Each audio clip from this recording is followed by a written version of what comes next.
And now, story time with Luigi. Yahoo! Luigi! Well, hey, big brother. Fancy meeting you here. What the coinky ding? Eh? What am I up to? Well, bro, I'm on an adventure. I have to rescue Princess Eclair of the Waffle Kingdom. Yeah, it's a bad scene, alright. She's been kidnapped by the evil Chestnut King. If you gotta know, I met with some Waffle Kingdom cabinet members the other day. It was pretty intense, bro. Wanna hear what happened? It's a long story. Waffle Kingdom murder. Well, like I said, it's a real long story, but here goes.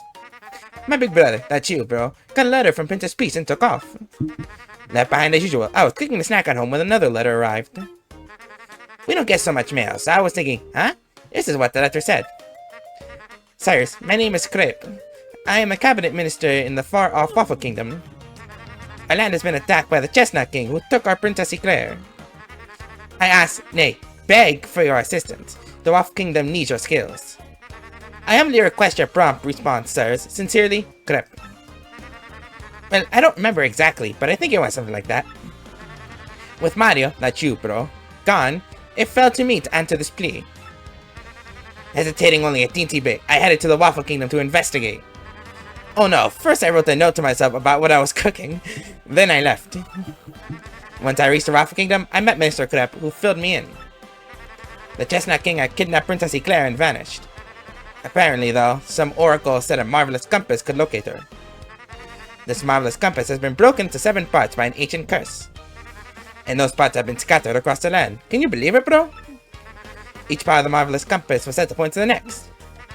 And since one of those parts was embedded in the tiara worn by the princess, I surmised that once I collected all the parts, I'd find her. Smart, huh? The maester gave me the compass base spoken of in Waffler fables. When it activated, the entire thing lit right up, indicating the deep south. It was pointing me toward Rumblebump Volcano on the Pudding Continent. So yeah, here I am. I'm sailing out of Roqueport for Rumblebump Volcano.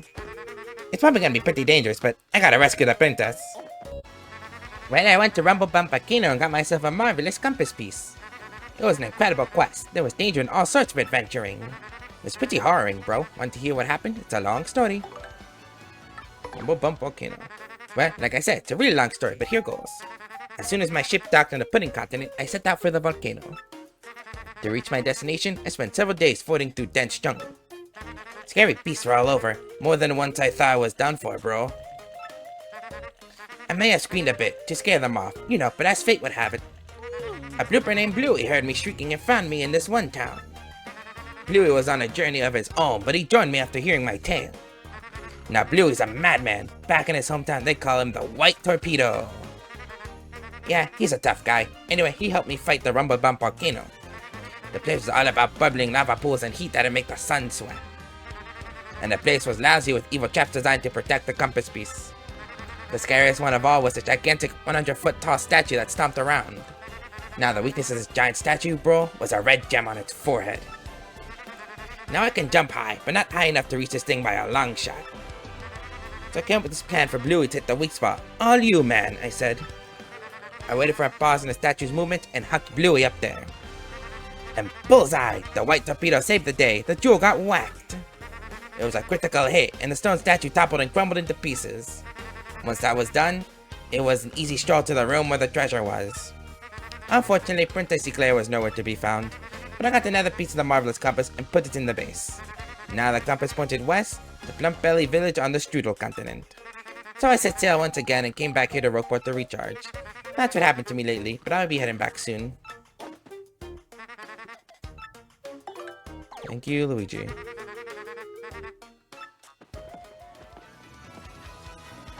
Hey there, I'm Bluey, and this guy's a total liar. Don't listen to him. You heard his story, right? Well, he did try to throw me, but he completely tripped. And what happened? I ended up landing in lava. Lava, man. You think that feels good? Thanks to him, you could stick a fork in me. I'm well done. My pale skin's crispified. I'll never forgive this guy. I'm gonna make him pay if it takes my whole lifetime. That's the only reason I'm still hanging around with him. You'll pay, Luigi. Well, I got my second piece of the marvelous compass at Plumpbelly Village recently. Oh boy, I really got my hands dirty on that one, I'll tell you what. It was pretty wild, bro. Want to hear what happened? It's a long story. Plumpbelly Village. Well, like I said, it's a really long story, but here goes. Once we made landfall on the Shuto continent, we made for Plumpbelly Village. Once we got there, though, we immediately noticed that something was wrong. We learned from the mayor that the town was ruled by a giant snake named Hisa. He said the beast demanded he offer up his own daughter as a sacrifice too. So of course, being heroic, I offered myself up to go in her stead. Brave, huh?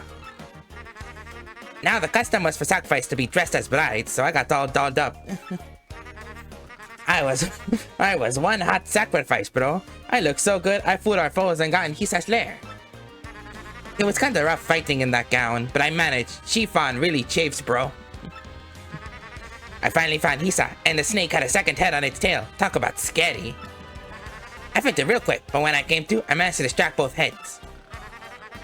It reared up, fangs bared to attack, and at that moment, I definitely lunged left. His gaping mouths smashed into one another, and he vanished into a cloud of smoke. My standing plate fell down on the spot where Hisa's body had been coiled. Yes, another compass piece. I set it, and it pointed east to Circuit Break Island. Just as I was about to leave town, the mayor asked me to stay and marry his daughter. I thought about it. She was sort of cute, but we ended up sneaking off the next morning. I mean, I still have to save the Princess Claire from the Chestnut King. And when the marvelous compass activated this time, I heard somebody's voice. It was so beautiful, bro. I'm certain it was Princess Eclair's voice. My heart began to race. That's when I realized it. Princess Eclair. I think Oh, I kinda zoned out there. So yeah, we set sail again after ditching town. And somehow we managed to get back here to Rockport, and here I am.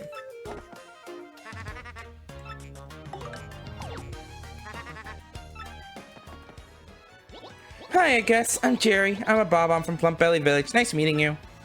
Sorry I sound so down, but you would be too if you seen Luigi's big bridal stunt show. He's so clumsy in heels. He was like a wobbly force of nature, falling down everywhere, knocking things over, tumbling into people.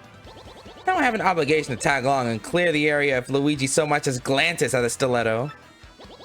Somebody has to be the herald of the coming wobble apocalypse. That's why I'm sticking close to this guy. Well, I headed to Circuit Break Island and got me a marvelous compass piece.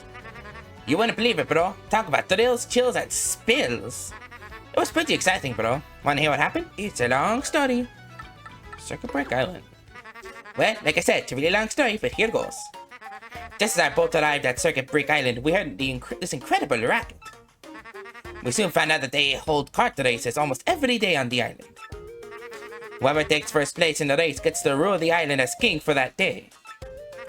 Just as we got to the racetrack, they were holding the award ceremony. I couldn't believe my eyes. Right there on the trophy they gave to the winner. It was another piece of the marvelous compass. I almost passed dead away. I decided right then and there that the only thing to do was enter the next race. I mean, I've driven kart races before, so I thought I'd be okay. Boy, was I wrong. The karts were supercharged machines that could send you airborne with their exhaust. These vehicles are armed with missiles and bazookas. It was anything goes, bro.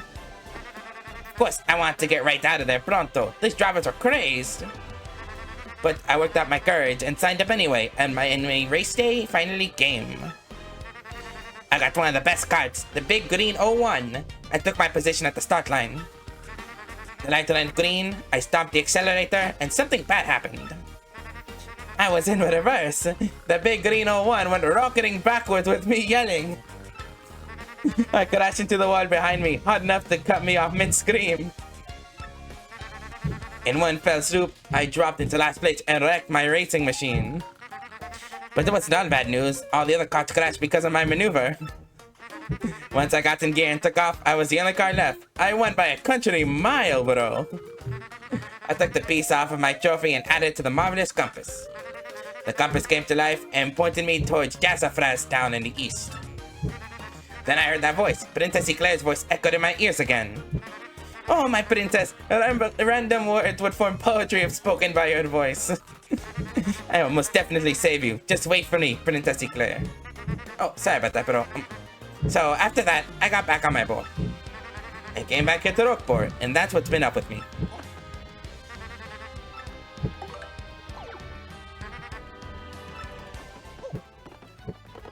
Yeah, I'm Torque, and don't for a second think this dude's telling the whole story.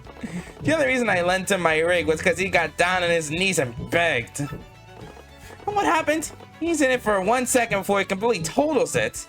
Idiot. I'm not letting this dip out of my sight until he repays me the 5,000 coin repair costs. Well, I got another piece of the marvelous compass at Jazzafrazz Town this time. Bro, I'm telling you, I turned adventuring into an art form on that little quest. Whew. It was pretty dramatic, bro. When the other happened, it's a long story. Jazzafrazz Town.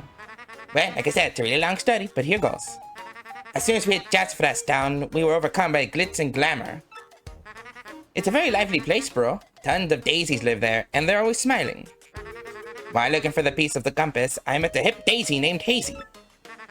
Hazy was a producer, and he was looking for actors to go on stage with him. I told him we couldn't, since we were looking for the compass spot, you know? But Hazy said we could win the compass part in the upcoming Drama Slam. He said the so-called Drama Llama plot might, in fact, be one of the parts. Well, we just had to give it a try, so we rehearsed the cast and hit the stage. Our musical was called The Mystery of the Fiery Hat of Social Awareness. The script was great, but I got really hosed, bro. My role, my part was grass. I played grass by the side of the road. Grass, bro. Grass. I just sprawled out on the ground and had to be silent. Everyone but me had lines. I don't care if I was wearing green. Who cast someone based on that? It was awful. In the end, our musical was the talk of the town, and we won the Drama Slam. I got the compass spot I was after, but even that didn't make me very happy. The huge after party just made me feel worse, so I snuck out the back door. But wow, outside were tons of fans. My fans, fans of grass, they swarmed me. I just couldn't believe it. Imagine, cheering for grass. I was ecstatic, bro. After I added the piece of the marvelous compass, which pointed north. It pointed to the Rapturous Ruins in Grimble Forest. Then the voice again. Oh, my cherished Princess Eclair, how you soothe me. I would be grass for you. I will find you. I will reach you. I will stand by your side and be your Luigi. Wow, sorry about that, bro. So yeah, anyway, then I got back on my boat. I came back to Rockport, and here I am, another leg of my adventure completed.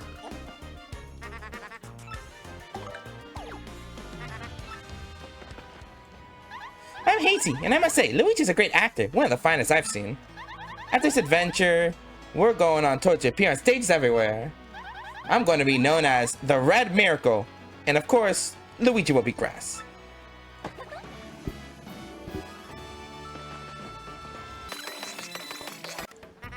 Well, guess what? I found in Rapturous Ruins, bro. Yep, a marvelous compass piece. This part of my adventure was actually sort of sad, if you want to know the truth. It was pretty bizarre, bro. Rapturous Ruins. Well, like I said, it's a really long story, but here goes. After journeying deep into the Grimble Forest, I found the domed Rapturous Ruins. Inside, everything was pure white. You couldn't tell where the floor became walls. Proceeding dead ahead, I found myself in a chamber where a young boy sat. As I approached the boy, someone named Screamy appeared out of nowhere. Screamy said the boy's name was Cranberry and that he'd wake for a child of fate. That didn't make any sense to me, so I started searching quietly for the compass piece. But then it happened, bro. I got a tiny tickle on my nose and I let out a huge sneeze. Well, Cranberry must have heard it, because he opened his eyes right up. He looked at me and smiled, and all of a sudden I can understand his language. Can you believe it? I learned that the boy was the last of an ancient race, the Luffs. Yeah, I've been there guarding the marvelous compass piece for the last 1,000 years. He told me that the compass is an item with the power to see into the future. The ancient Luff Empire used the power of the compass to rule much of the world. Because of their greed, they were cursed by the compass and their empire collapsed. To prevent a repeat of the fate, Cranberry broke the compass into 7 parts. He had 6 and kept one, putting himself to sleep until a worthy hero woke him. I was that hero, bro. He gave it to me, and then he and the ruins vanished. When I had the piece of the compass, it pointed to the far north, where dreaded Hatesong Tower stands. The time I heard Princess Eclair's voice more clearly than ever before. I will rescue the princess, I will be super, and then I'll... Well, I forgot the rest later. Anyway, I headed back here to Rogueport after that. I'm making my final preparations for my final battle now. I'm a little nervous, bro, but that's what I've been up to anyway.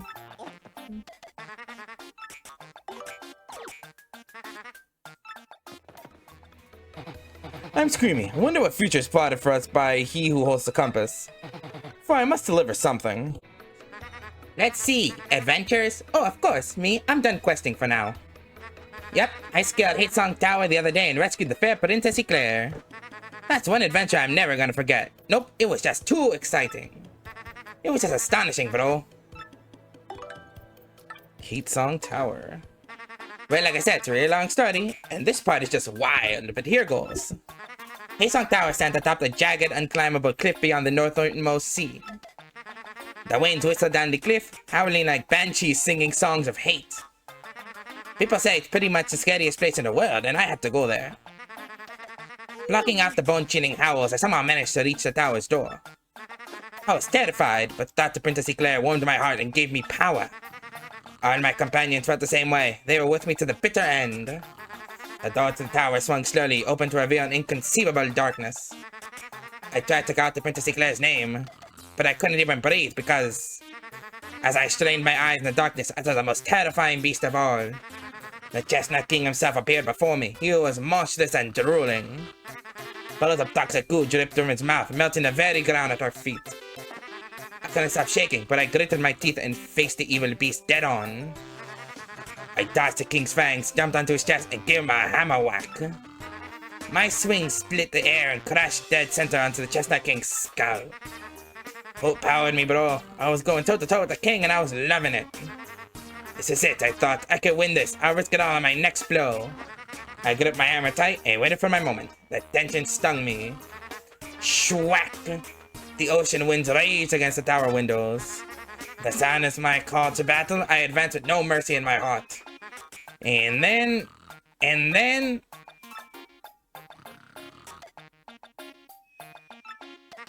I beat him! I defeated the Chestnut King! An even worse beast came next, a nightmare thing, but I beat it too. I rescued Princess Eclair. It was all over. And then I came back to Roqueport and had a light lunch, and that's about it. You think there's more to the story than that? Not at all. That's it. That's the whole story of the quest for Princess Eclair. The end. But my adventures won't end here, bro. They'll never end.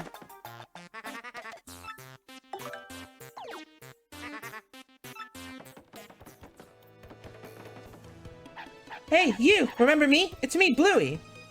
Man, the last battle was hairy. You have no idea. I was burnt to a crisp, but I was actually kind of relieved, if you can believe that. But if you want the whole story, you should just ask Luigi here. I've been catching a breather here, you know, reflecting back on all my adventures. It's been a long road, bro. Want to hear that story? Super Luigi book. Actually, you know what? This guy novelized my quest. He's been interviewing me. He was actually interviewing me here at the inn during breaks for my adventure. I didn't think anyone would be interested in reading a book about Luigi. But Super Luigi came out recently, and check this out, bro. Here in Roqueport, it's set a new record for consecutive weeks at #1 on the bestsellers list. Oh, hooray for Luigi, bro. I started reading it the other day, but it's an encyclopedic account in multiple volumes. Excruciating detail, bro. It's like a history book. It seemed like one anyway. They've got it in the shop here in Roqueport. How about you snag a copy, bro?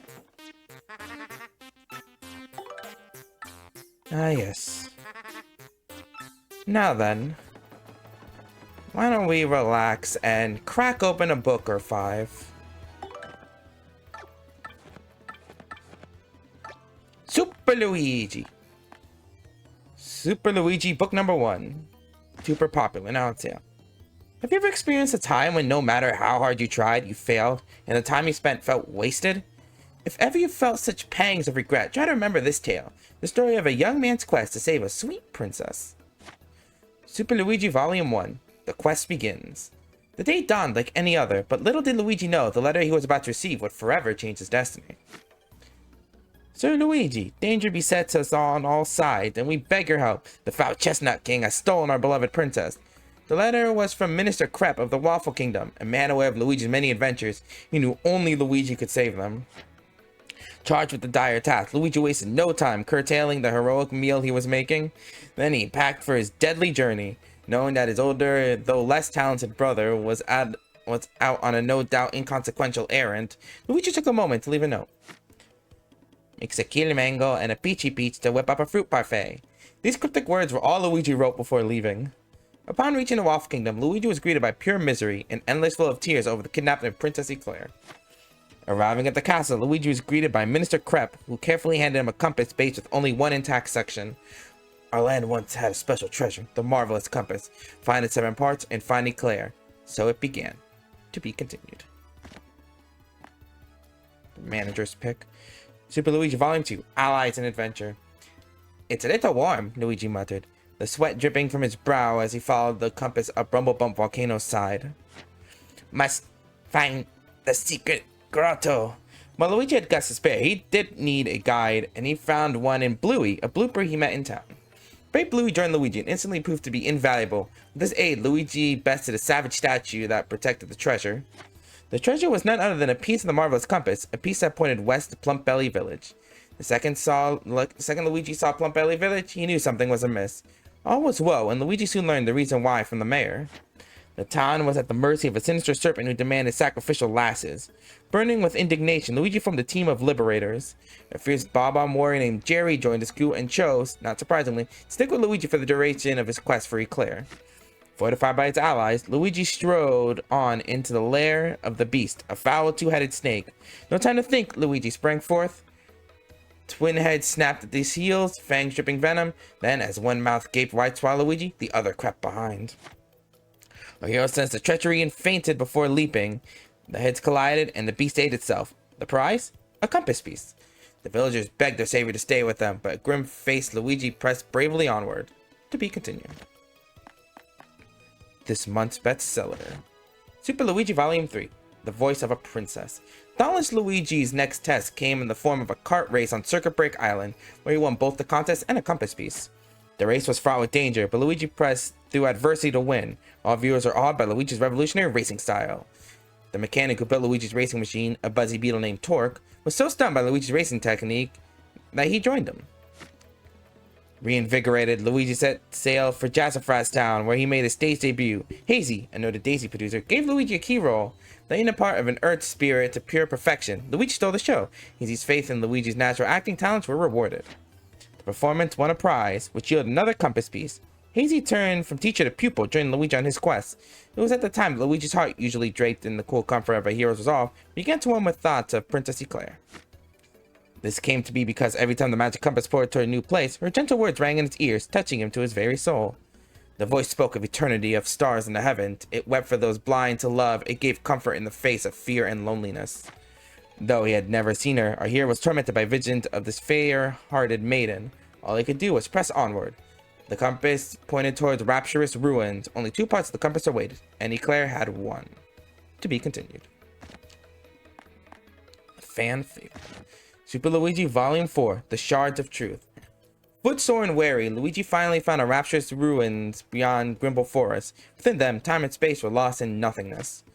Within the pale emptiness, Luigi found a young sleeping boy. Our hero called out gently, and the youth woke from his long slumber. My name is Cranberry, and I've waited for you for the last 1,000 years. The boy went on to tell Luigi the secret truth of an ancient land. He said that the marvelous compass had been created by an ancient Luff people who used the power of foretelling to rule the world. But the Luff Empire was then cursed by the compass and fell into ruin. The virus dismantled the compass and hid its pieces. Cranberry was the last of the ancient race. His role was to wait until one with a noble heart came to take the burden of the future. None but Luigi could have shouldered this weight. The boy gave him the compass piece and said, "Fear the curse, but find your Eclair." Luigi accepted the part, and the boy's words burned into his brain. His duty fulfilled, and the boy began to fade into blank nothingness. As he faded from sight, a look of joy lit Cranberry's face as Luigi gaped. Both boy and ruins vanished, leaving our hero in a dark wood. With 6 of the parts united, the compass now pointed to the final part, to the quest's end, the Hatesong Tower. And then her voice spoke. Princess Eclair's voice begged for help from the void, pleading for a hero. Luigi's heart spurred aflame. To be continued. Coming soon to theaters. Super Luigi the Movie. Super Luigi 5. Journey's End. At long last, Luigi crossed the threshold of Hatesong Tower. Luigi rallied his allies. We will defeat the Chestnut King! We must! Friends by his side, Luigi at last faced the fell Chestnut King. Then he heard a voice and spun to see the fair Princess Eclair. She told our hero the painful truth. The evil Chestnut King was actually her true love, made monstrous by Crep in a bid for the throne. At that moment, the villainous Crep appeared. Marvelous compass, please. Hand it over and the Left Empire will rule again. Luigi and company were no match for the might of Crep, their true enemy. But then the compass piece in Eclair's tiara shone forth. It bestowed the future sight of Luigi. Knowing Crep's every move, he smote the fiend with his mallet, and with that, it was finally over. Luigi and his friends parted, leaving the Waffle Kingdom in peace, but Luigi regretted not gazing further into the future. He longed to see the Wafflers gathering at Princess Eclair's wedding day. He wanted to see her beauty and who stood at her side, but it was not to be. Luigi went back to his humble home, which remained exactly as he had left it, cold comfort for his heavy heart. Taking up a book he had been reading, Luigi tried to read, but his long trial had sapped his strength, and he soon fell asleep. Luigi dreamt of his friends and his beloved Princess Eclair, and sleeping Luigi spoke, I shall return. The end.